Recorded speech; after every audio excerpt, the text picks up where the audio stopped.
That's good to know. Welcome to Forums That Matter, a community service of the Unitarian Universalist Congregation of Cleveland. I'm Ed Covington, a member of the Forums Committee, and I'll be moderating today's discussion, which will have speakers and audience who are both remote and in person. We wonder about the recent overturn of Roe versus Wade, and probably nothing has captured as much public attention as that has. And since June 24th, and we wonder about the political implications of this, but perhaps more importantly, we worry about the plight of women who for 50 years have assumed that termination of pregnancy or continuation of pregnancy was a personal decision and not a government decision. So now people are confused, especially in Ohio, where the rules seem to be changing every other week. We have distinguished speakers this morning to inform us about how recent laws and court decisions are changing the availability of procedures and about efforts being made to provide care for the women affected. Today's speakers have both failed to retire successfully. They both found that their passion for responding to the needs of women in crisis were greater than their personal desires for leisure. And so they've gone back to work to try to help folks. So we will have speakers until about 9:30. Then at 9:30, we will have Q&A, and we'll be passing around microphones. And we will ask the virtual audience to put questions in the Q&A box, and we'll work those in as time permits. Please be sure your phones are off or in airplane mode, both to avoid interruptions and to maximize our Wi-Fi bandwidth here in the church. The program is recorded and will be available in a few days on our website at uucleveland.org. So I'd like to introduce our speakers. It's my pleasure. Mary Schatzman was trained in Texas in social work and in nursing. And she worked there for 25 years in nursing and then came home to Ohio and got her master's at Case and subsequently worked as a women's health nurse practitioner. She also worked as a sexual assault examiner and is currently at Northeast Ohio Women's Center, an abortion clinic in Cuyahoga Falls. Dr. Adarsh Krishen, who is speaking to us from Florida. He is the Chief Medical Officer for Planned Parenthood of Greater Ohio, having previously served on the boards of several Planned Parenthood affiliates and on the ACLU. His MD is from Northeast Ohio Medical University, and he has a master's in medical management from Carnegie Mellon. Since residency training in family medicine at Akron City, he has worked as a clinician, educator, and a leader in the residency training program there. His work as an advocate began some time ago when the AIDS epidemic began, and it continues in the areas of developmental disabilities, LGBTQ rights, and reproductive justice. So which of you two would like to start us off this morning? I think we agreed Adarsh was going to do that. Thanks, Mary. Yes, thank you, everyone. Special thanks to Ed, Laura, the AV and tech folks who got us up and running this morning.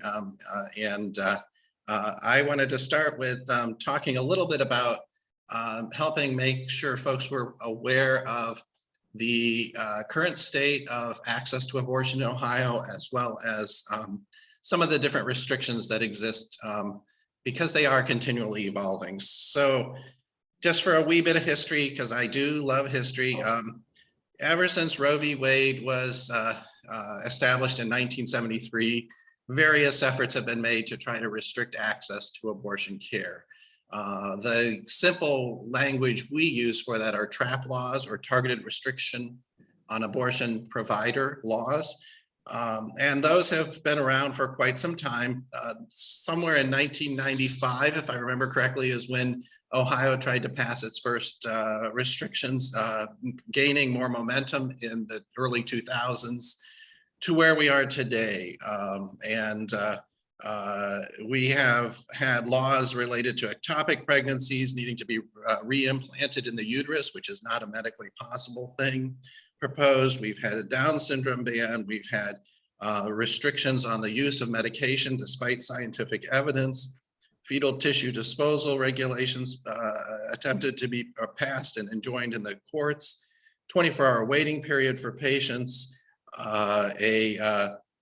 Requirements around the regulation of the ambulatory surgical facilities, ultrasound requirements for patients, 24-hour waiting period, and the list just goes on and on and on. But where are we at today? Let me just try to make that as clear as possible. There were two laws that Ohio had passed prior to the Dobbs decision. One was a ban when fetal cardiac activity was detected, sometimes known as the heartbeat ban, sometimes known as a 6-week ban. And the other was a procedural ban known as the D&E or dilation extraction ban. Both of those we had taken to federal court under to get them blocked under the protections of Roe v. Wade. So they were blocked in federal court up until June 24th of this year.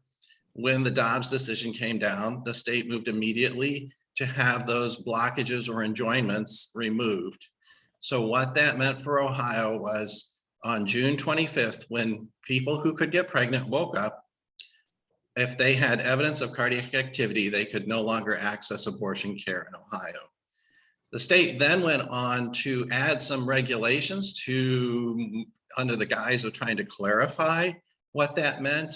So they added documentation to the attestation that each physician must sign, stating that there was no cardiac activity at the time of the procedure. They added a requirement for a second ultrasound to be done on the day of the medication or surgical procedure that must be completed within 1 hour of the start of the procedure or the dispensing of the medication. So that's where we stood. We meaning our lovely attorneys, both through Planned Parenthood National, National Abortion Federation, ACLU, took these cases and we went straight to the Ohio Supreme Court and requested an immediate blockage of the 6-week ban. The court declined to give us an emergency relief, but they did not make a decision about whether they would hear the case or not. It's important because this was a little bit of an unusual process to go straight to the Supreme Court. And we thought that they might make a ruling, but however, they sat on the case for 2 months, not making a decision. So to the point where it was becoming more and more challenging for persons to access care, more and more challenging for providers to stay in business. And so we withdrew our case from the federal court or from the Ohio Supreme Court and took it to one of the local courts in Hamilton County, where the judge heard it and immediately issued a temporary restraining order, or TRO.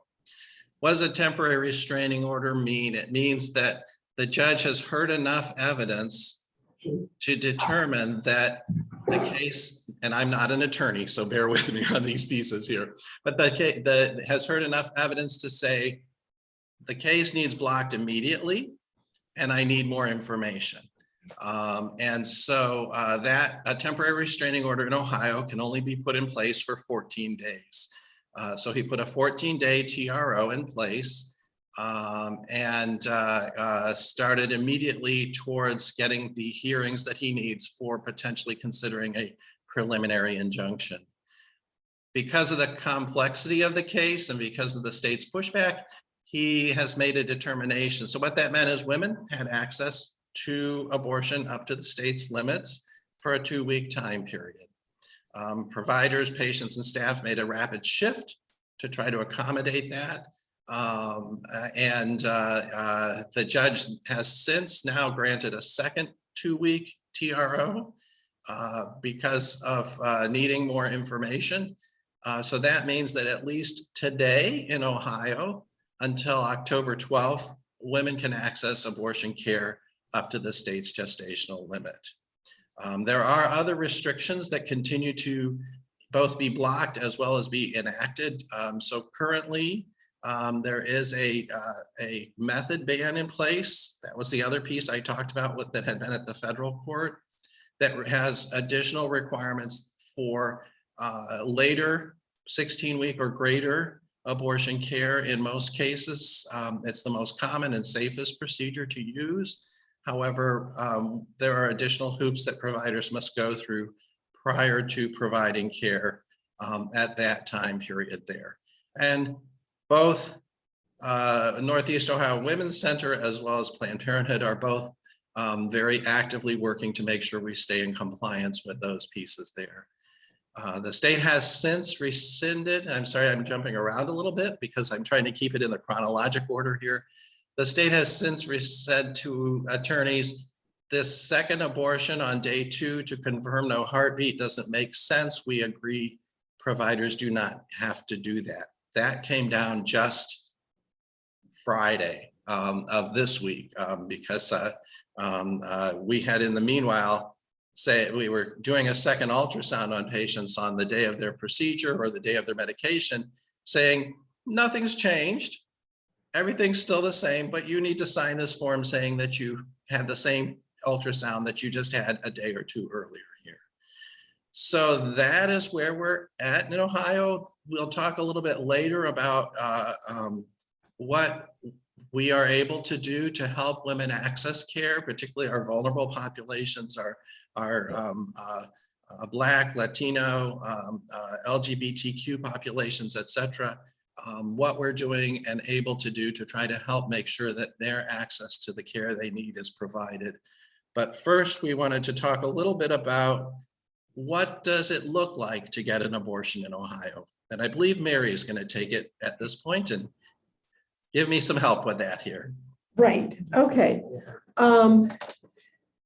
First of all, I have a copy of a March article from the Akron Beacon Journal up here that anybody can look at if they want to later. What it is, the Akron Beacon Journal actually sent a reporter to come and spend, am I on? Okay, come and spend a day with us. And there's a great picture of what our OR looks like. And my part here is to make sure we all know what we're talking about. And I'm fully aware that this is a bunch of people who are very well educated. But I'm not going to make any assumptions, and I'm going to go through what this actually is. When patients come to us, they're given a choice up to certain limits between what's called a surgical abortion and a medical abortion. First of all, the medical abortion only goes up to 9 weeks and 6 days. That's basically a standard of practice across the United States. It's when it's most effective. So what a medical abortion entails, the woman first comes to the office, or in our case, we actually have a Zoom option. So we can provide all the materials in a little lockbox in a bag, and then the doctor has a Zoom call with that patient after the mandatory 24-hour wait, and gives the combination to the lockbox, which contains all the really vital medications. So anyway, either way, the first day is a medication called Misoprostol. And you don't have to memorize this if you're really interested. I've got handouts over here. They're from the manufacturer, so they're nicely detailed. That medication, it's a single pill, and it causes the pregnancy to stop. It's a progesterone inhibitor. But anyway, that doesn't actually feel like anything to the woman who's doing it. But 24 to 48 hours later, at home, there are 4 little pills called Misoprostol. Now, Misoprostol is an off-brand use of a ulcer medication. So this is something that is widely used for a variety of purposes, one of which is after the delivery of a child, it can help with bleeding, for example.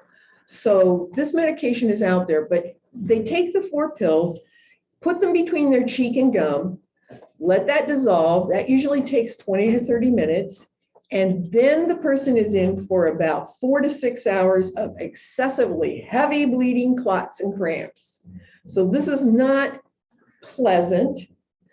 It varies from woman to woman, anywhere from like, oh, that was a period, to that was the worst thing I ever did. So there are a variety of reasons why women would want this. They can do it in their own home, especially with the Zoom option. If they live a good distance away, it prevents them having to drive that far. So reasons against it, though, are if she's trying to keep this private and lives with other people and maybe only has one bathroom in the house, this can be an issue. And sometimes when patients are talking about what they want to do, and I'm like, okay, do you have kids? How old are your kids? Say they've got a 10-year-old daughter. This kid's going to be on to what's going on and figure it out. And so either she's going to have a good conversation with the kid, or she's going to have to change her plan. So if that is not what's going to happen, then what we call a surgical abortion happens. Now that only is a suction procedure. So it's done with minimal invasiveness, but yet it is uncomfortable at certain points. But the advantage is the woman walks in pregnant, walks out not pregnant, and it's done, and the bleeding afterwards is really minimal. It depends on how far along the pregnancy is, how long it takes, and how uncomfortable it is. The very early ones can be done with something called a manual vacuum aspirator. And that doesn't even involve the big tubing and pump and everything. It just is a quiet, it's like having a drinking straw inserted through the cervix. So that's uncomfortable. We don't have anesthesia. Where I work, it's a very small practice. It's a private practice. So that has some drawbacks and some advantages. But we can't really deal with pregnancies further along than about 16 weeks. And if it's a young person who's going to freak out, we try to refer them over to Planned Parenthood or preterm or whatever. So that is, the recovery is minimal. They usually sit in a recliner chair with a heating pad for about 20 minutes, give them some ibuprofen. But if they do want to be kind of out of it, even though we don't have anesthesia, the doctor can write a prescription for 2 Vicodins and 1 Valium. They bring that along with them. We have them take it about 20 to 30 minutes before we're expecting to take them back. And so depending on their body's tolerance, some people it doesn't affect much, but others it just gets them pretty stoned. And we have nitrous oxide too. So it's as little invasive as possible.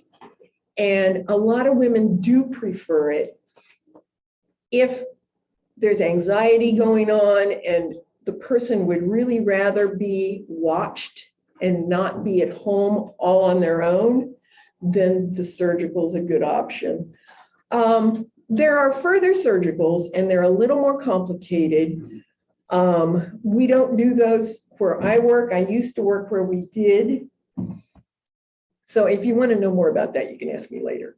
But one of the things I want to insert here is when our patients come in, and during the past, what was it, 3 months, 3.5 months, they would maybe be told, no, we cannot do this. And they would be enraged. It's like, who has the right?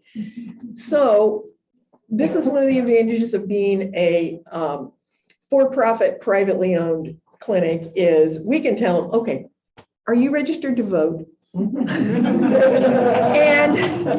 we have handouts like, this is not a drill, and here's who to vote for. And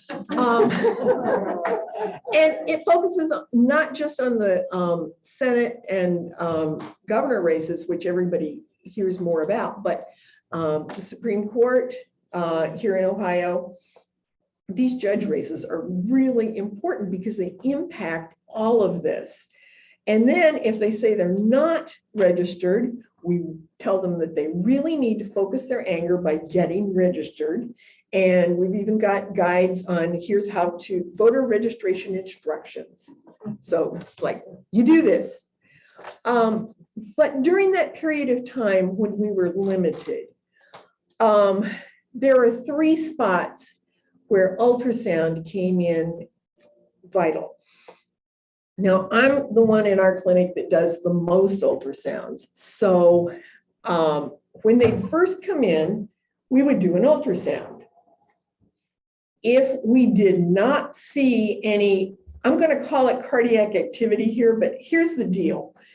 At a 6-week pregnancy, there isn't actually a heart. But on the ultrasound, which I never, ever use the volume, they can't hear anything. But you can kind of see a flicker of electrical activity. And that's what they're counting. So heartbeat makes people think that something's slightly different from what the reality is. And that's their goal. It's like, no, don't let them win. We'll call it cardiac activity anyway. So if there is no cardiac activity, then when they came back, like you were told, it's a second ultrasound.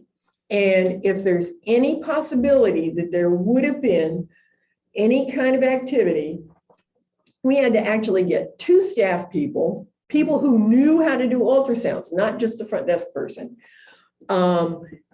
And both had to sign the re-ultrasound form saying there's no cardiac activity.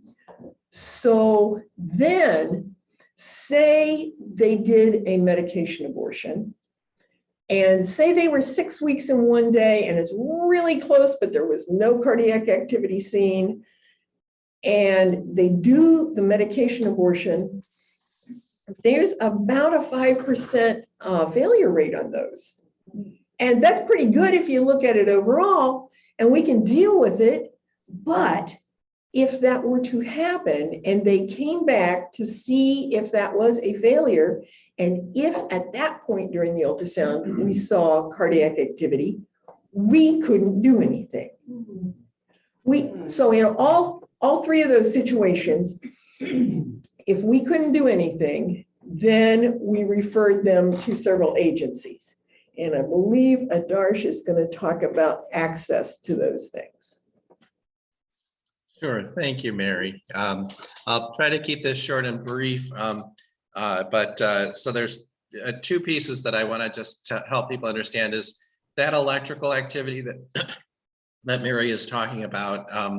We know from embryonic development that can happen anywhere from about 5 weeks to 7 weeks gestational age. So that was another confusing point for many patients. They'd be like, but I'm 5 weeks, 2 days. How can you tell me I have activity and cannot have an abortion, right? So it's just that it's, like many things in the world, it's not an absolute, it's not a certainty as to a specific date or time that way. So as you can imagine, I'm going to take us back to while the 6-week ban was in effect, because there is realistically a potential that after October 12th, it may go back into effect. You can imagine, number one, first, patients were calling our offices fast and furious because they were afraid that they would not be able to get an abortion. And indeed, many of them were not. We also had to call our patients who had already been seen and promised that we would take care of them the week earlier and say, I'm sorry, we can't take care of you today.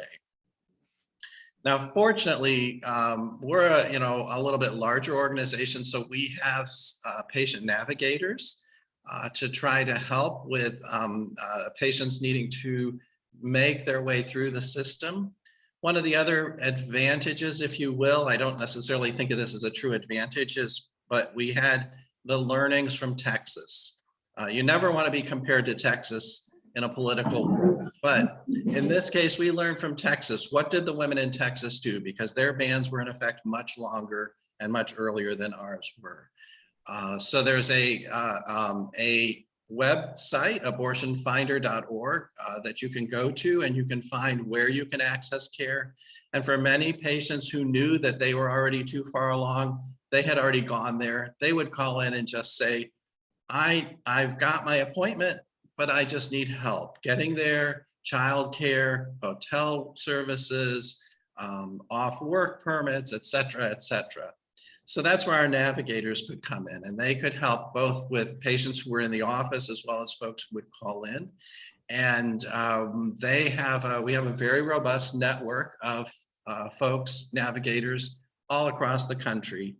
So and a very core group of those that are in close proximity. So we very rapidly in planning have developed an understanding of what do our surrounding states have and require for patients, and how do we access that information for them. Very rapidly, so if you think of Ohio from a geography perspective, for Northeast Ohio, Pennsylvania was very readily accessible.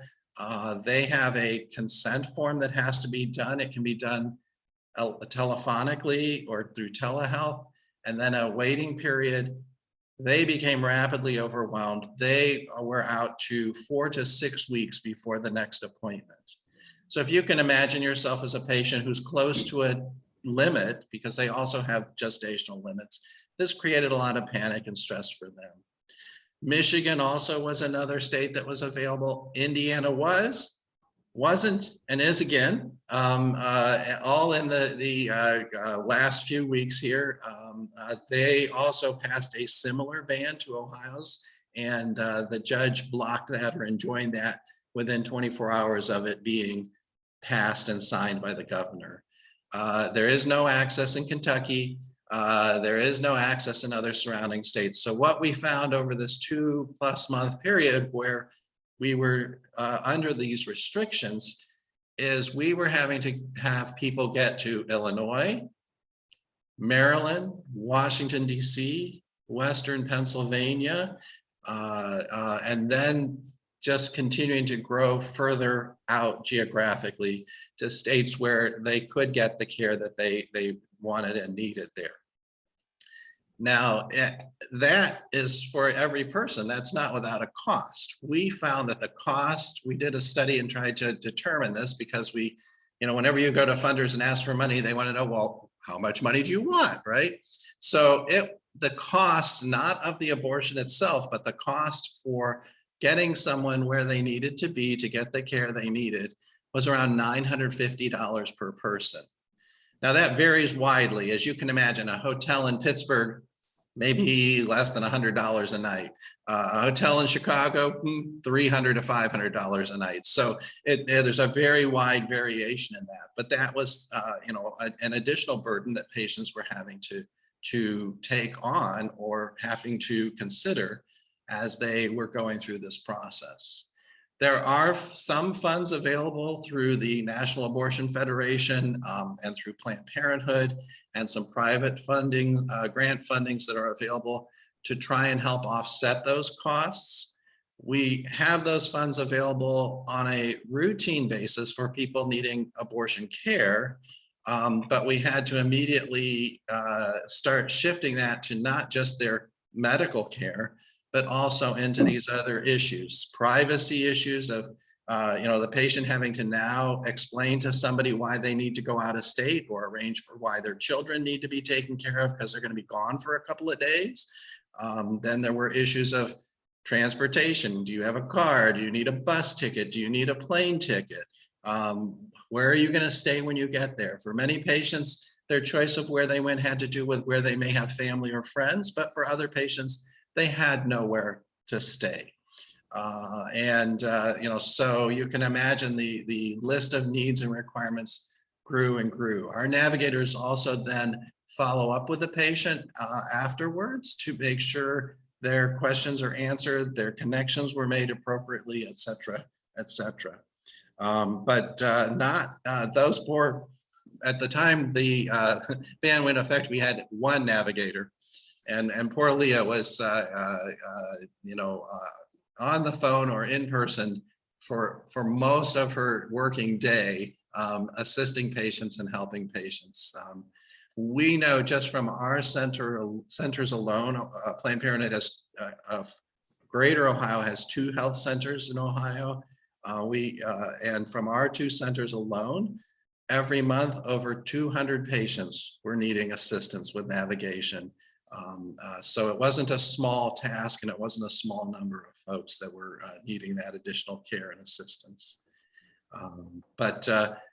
There are people out there to help, and they are ready to assist where they can here. And I'm looking and noticing I'm 3 minutes over, so I'm going to pass it back to Ed. Thank you, Adarsh. Thank you both very much for sharing this information with us. This is an incredibly important topic. And Debbie's going to be passing around the microphone so that we can have some questions and answers. And while she's doing that, I will ask my Eeyore question, which is, I'm going to assume that there are going to be some women who, despite your good efforts, are going to be forced to carry a pregnancy to term that they feel unable to do or don't want to do or whatever. Is anybody looking at what will be done for the women who are forced to carry to term, not only for them, but the children? There was a panel that talked about, they had some of the anti-choice folks on there. And these people came across as very compassionate. It's like, we are supporting better healthcare for women. We are supporting efforts to support families through a variety of things. I'm waiting to see this. Yep, I would agree with Mary completely on that. Ohio ranks in the, it's not a statistic you want to rank in the top of. We rank very high in infant mortality and maternal mortality. There are only about 40 states that are below us, maybe a little, maybe more than that. So we're in the top 5 to 10 states for infant mortality and maternal mortality. There are efforts put towards trying to help reduce that, but the success rate has been very limited. Again, there are, I forget the exact number now, so I won't even try to quote a number, but it's in the thousands of children in the foster care system awaiting adoption that have not been adopted. So is the state doing what they need to do for those children and for those vulnerable patients? I'll let you make your own decision on that, there's not anything recent that's come out to show any evidence to support that either. In addition, there are wide discrepancies between the wealthy and marginalized communities. In many ways, we're sort of in if for those who remember the pre-Roe era, where the wealthy, the people with money and influence always had access to abortion care. It was not a problem. You went to see Aunt Mary or Aunt Jane, or you called a friend, and everything was taken care of. The good news is that the so-called horror stories of back alley abortions, most abortions are now earlier in pregnancy. We have safer medications that people can take. So there's not as likely to be the same kind of horror stories as there used to be, but the access is going to be the challenge. Yeah, if you don't have resources, you don't trust the medical community to begin with, where are you going to go to get your care, right? You partially answered my question. Speaking as a physician, one of the things that hasn't been discussed much, and that is illegal abortion. And how much of that might be taking place. I trained in Southern California, even before Roe v. Wade, and we were doing abortions at LA County General Hospital because it was legal in California, but still we were seeing patients coming up from Mexicali where they were having illegal abortions, and I personally was involved over a 2-week period in the death of 2 young women from infections. I'm just curious if this is something that's happening in Texas. It could happen in Ohio. Yeah, that's a very good question and comment. There are, although illegal in Ohio, there are ways that patients can access medication abortion through the internet and through mail. We call them pills by mail. There's a few different websites that will allow that to happen.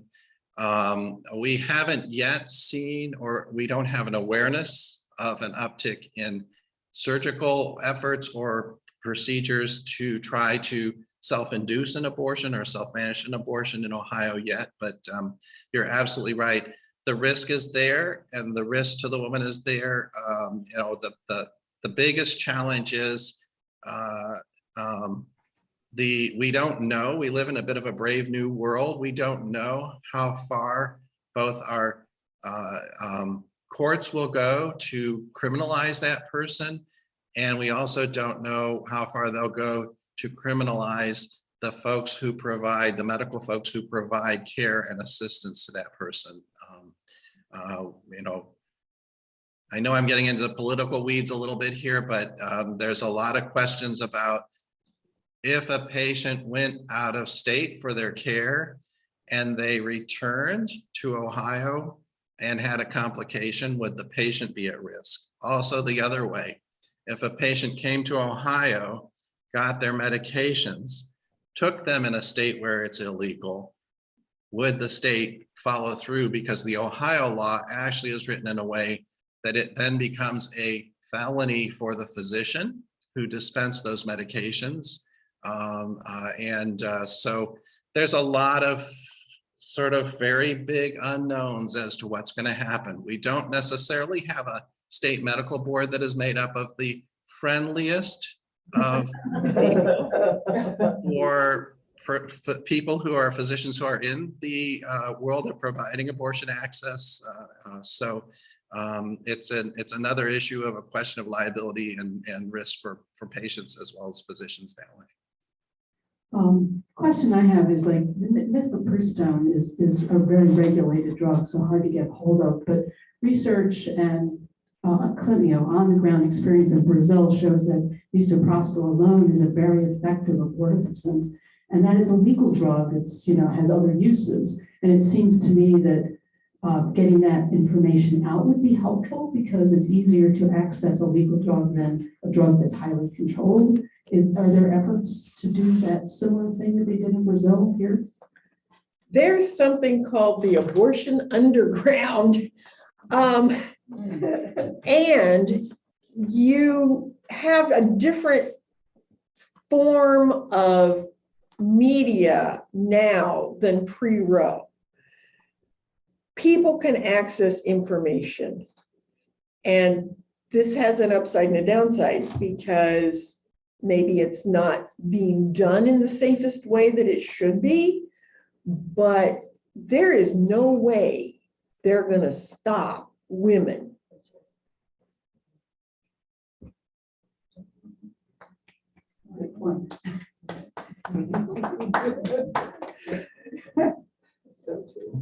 Hi, my question is, could you talk about the conflict between federal law that allows VA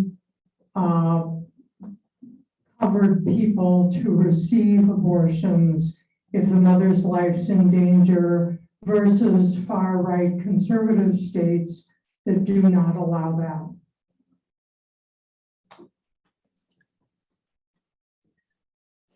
I'll do my best. Mary's given me I'm not sure I can address this one. The biggest challenge we have is two things. One is that many of the laws that have been written do not have a provision specifically spelled out in them related to cases of rape, incest, or medical endangerment of the life of the mother. So we don't know. The state has sort of, when that's been in court, the state has sort of said, yeah, that's implied. We would never go after somebody. But if you're a physician, you spent your entire life training to do what you do you want to put your license on the line to do this? We've already seen that with the 6-week ban. We would have patients who went to the emergency room because they had a fetal demise, and normally you would refer them to an OBGYN for their D&C or dilation and curettage, their procedure to evacuate things. And the emergency room was afraid to make those referrals. Patients were calling abortion centers saying, this is what's happened. Can you get me in? I've been told I need to go to you. We had physicians seeing patients, diagnosed them with pregnancy, calling saying, if I don't do an ultrasound, then you'll be able to provide the abortion care. We had to sort of say, well, not exactly. We still have to comply with the law. So there's a lot of confusion and a lot of challenges that come up as you continue to try to address these issues. And basically the Dobbs decision said it's up to the state. So it doesn't really matter whether your insurance is going to cover that as a federal employee, because you still can't access that care if you're in a state where it's illegal. I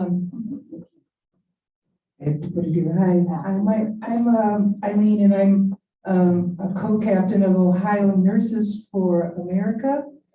And what I would like to do is say thank you so much for your services and for shepherding this kind of care that women and pregnant people should get if they choose not to carry to term.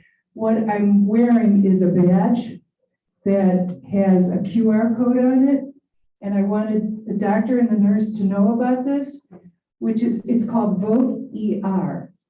Vote ER was started at Mass General Emergency Room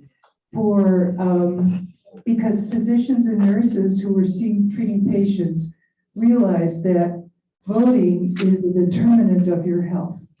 And they have made ANA, the American Nurses Association, the American Medical Association, both have statements, and so do other organizations, that voting is critical for your determination of your own social well-being and your health well-being.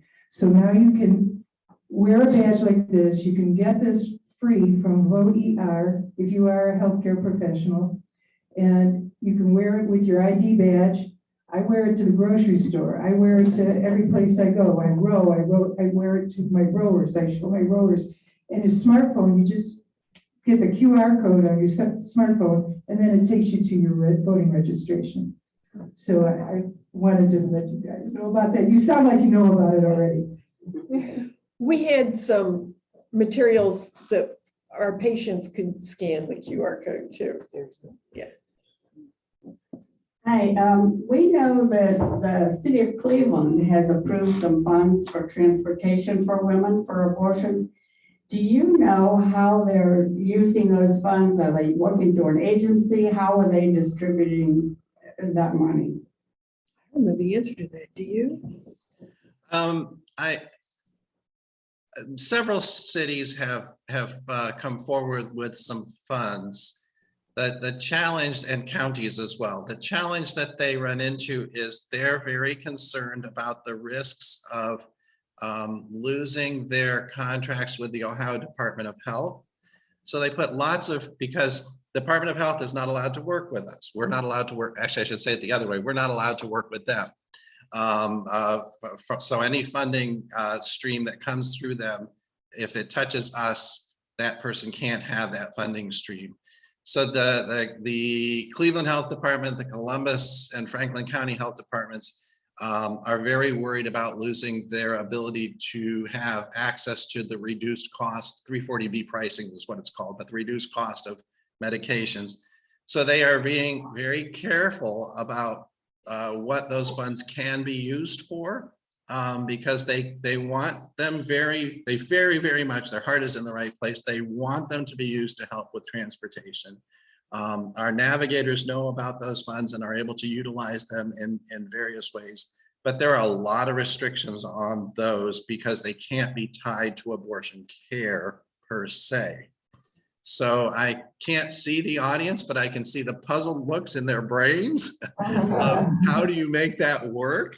And there are some things we're able to utilize them for, and there's some things patients are able to access through those as well that way, but it's very challenging. I was wondering what's happening with maybe a statewide referendum on abortion, such as Kansas had, which showed clear, that took it outside of the range of politics. So it's not Democrats and Republicans, it's actually a referendum on abortion. Of course, we know referendums with gerrymandering didn't really work really well, but I was just wondering if there is a strong political effort to do this, to take it outside of the political range. Yeah, I believe that NARAL and several other organizations are working on this. They've been working on doing the background work for years. In Ohio? Yes, yeah. I was talking to Kelly Copeland a couple of weeks ago from NARAL, and there is something going on, but I'm not clear on the timeline. Yeah, I can speak a little bit to that. I'm going to put my ACLU hat on for just a moment here, just to disclose one side versus the other here. First off, a ballot measure is, if it's brought from the private citizens, is very, very expensive. We're talking $20 to $60 million expensive. We're not talking a few thousand here, a few thousand there. So it's very, very expensive. So getting it right is really, really important. Now, the state government can pass something through the House and the Senate, and it immediately becomes a ballot measure with no expense to it. But as a private citizen-driven ballot measure, there is the expense side, the signature gathering, and the process that everything has to go through there. There is a lot of talk about when is the right time to do that in Ohio, and the right organizations are working together to help make some of those determinations. Unfortunately, the fastest these things move, you're not talking about tomorrow, you're not talking about this November. Your earliest is 2023, but you're more likely 2024 or 2025 before a ballot measure would come forward. There are two additional things that you need to know about. First of all, I'm assuming everybody in here is going to vote. But in addition to that, if you want to help register voters, talk to the Good Trouble people. Yes, yes. Right there. Yeah. And on October the 8th, 1:30 p.m. at the park by the West Side Market, a major protest, hopefully, women rising. So that's a thing you can do too. October 8th. October 8th. Thank you. How does one become a navigator? Well, at Planned Parenthood, we've been blessed. That's a paid position for us. We're very careful, as most abortions are, and folks that are both abortion providers as well as people in the medical community are. Patient privacy is a very, very big factor. We've had a lot of folks who are either social workers or other folks interested in volunteering. But at this point in time, just because of the rapidity with how things are happening and changing, we've chosen to keep that in-house and pay our navigator at our expense rather than use volunteers, just because of trying to make sure that things are done right and proper from that side of things. The one thing our navigators don't do is they won't make the appointment for you. Because there's this other piece to the legality of it known as aiding and abetting. And we do not want to put our navigators in a position, they worked very hard for their social work degree, and they put their hours in to get their LISW, and we don't want to put those things at risk. So they provide information, we actually provide them patient with a packet with all the things that the history, ultrasound information, et cetera, that they have gotten on that day one visit to take with them to their visit out of state. But we stop at that point rather than physically making that appointment for them. Many of our patients call and make that appointment while they're sitting and waiting, but we don't actually do the appointment making piece because that crosses a potential line for risk for our navigators. Hi, I'm Lori Albright, and there's an organization called Faith Choice Ohio, and I know our minister here is part of that network. I know I've applied to provide volunteer assistance and that sort of thing. So I just want to make people here aware of that, and also wonder if our panelists have any knowledge of that and whether that is helpful from your perspective. The previous name for that you might be more familiar with was RCRC, and years ago before that it was RCAR, Reproductive Coalition for Abortion Rights at the very beginning. So they've been around a while. This is not something new. It's just a new name. Yeah, they're actually a wonderful organization, and they do a tremendous amount of good.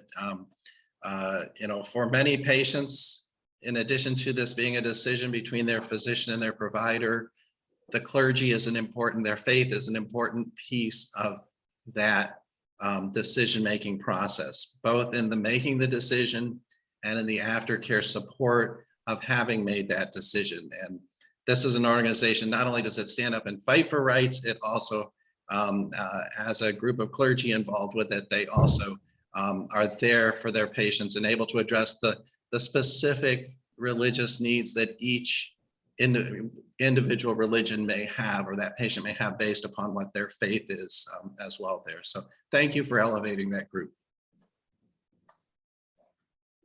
We understand that women usually don't get pregnant by immaculate conception. There's a man involved. Is there any discussion anywhere about doing anything in the way of the man's role to help less, to help inhibit pregnancies that not be wanted? There was a huge uptick in people calling urologists for vasectomies right after June the 24th. But is there any program out there that is saying do this? Not that I'm aware of. Nope. Thank you both so much. Let me see if I can turn this on. Yeah, I really appreciate it. These are fascinating comments, interesting subject. We could go on for hours, I think. And I really do appreciate Mary and Adarsh, both of you, messing up your vacation in Florida for us. Thanks so much. Very kind of you.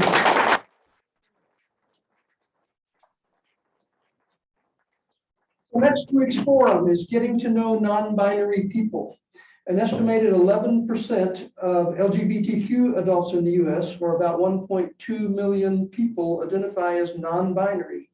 Many of us don't understand what this means in terms of lived experience, and we don't understand what it means in terms of issues like birth certificates and driver's license and recognition by the government and business and healthcare providers and things of that sort. So next week will be your chance to learn. Kate Mazinski, the staff attorney at Equality Plus, is going to be a speaker, and we may have an additional speaker yet. We aren't sure, but there will at least be that one. You're also welcome today, if you choose, to attend our 10:15 Sunday service upstairs in the sanctuary or on the YouTube page at home. To see what else is happening in our congregation, our website is uucleveland.org. Thanks again for joining us. Have a great week. I have one thing to add. Mary Schatzman has some samples of Plan B over here. If anybody's interested, she was offering them. A loved one who's at risk for unintended pregnancy. That's a pill you take. Free samples. It's sometimes called the morning after pill. Morning It after is pill. not the abortion pill. Right. It's free. Taken within how many how many hours of unprotected Well, sex? supposedly 72 hours. It varies, and it depends on where she is in her cycle, how effective it is. it's definitely a plan B. It's not plan A. Thank you all. Very good.